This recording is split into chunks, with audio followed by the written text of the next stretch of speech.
Hey everybody, my name's Eli. Let's explore Footprint. The first thing we're going to check out is the onboarding flow. This is our customizable, fully embeddable UX. Now, this is powerful for a couple of reasons. One is that if you already have your own onboarding flow, you can pass on what you've already collected and we'll dynamically pick up where you left off. Now, a couple of interesting things are happening here as we collect information. One is that we're vaulting it in real time utilizing our Nitro enclaves. This means you never have to worry about collecting sensitive information like a social security number. We're also utilizing some pretty interesting technology under the hood to capture behavior and risk signals. One is we use passkeys in app clips. So when that QR code gets scanned, we're doing a couple of unique things. One is we're triple binding identity. We're verifying the face that unlocks the phone, that matches the phone number, that matches the PII, is the face that unlocked it. We're also counting how many identities are on a device to make sure there's no duplicate fraud happening. That passkey can also be used for users to log back in. The next thing we're going to check out is the Footprint dashboard. This is where all user information is encrypted, manual reviews take place, and onboarding configurations are created.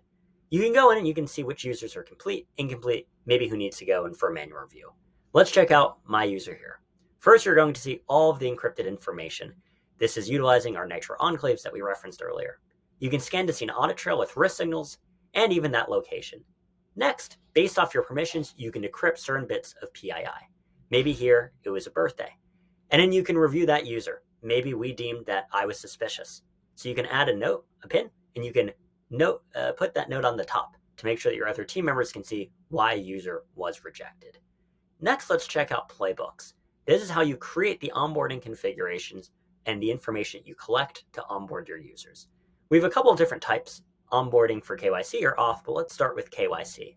You're going to name the playbook, and then you're going to go through putting the types of information you're going to collect. And we'll guide you through this because we know different types of companies need to collect different types of information.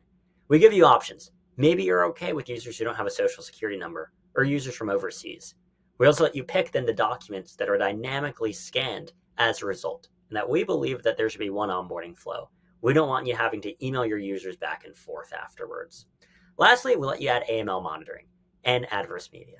The final thing that we're going to show is our rules engine.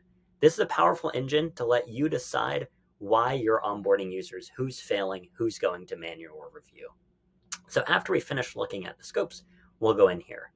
We let our companies edit this. So you can edit who fails, who needs manual review, and who needs to step up. Let's add a rule there. This means that if a user fails for these reasons, here it's going to be address problems, that they're going to dynamically step up to scan a driver's license before submitting that flow.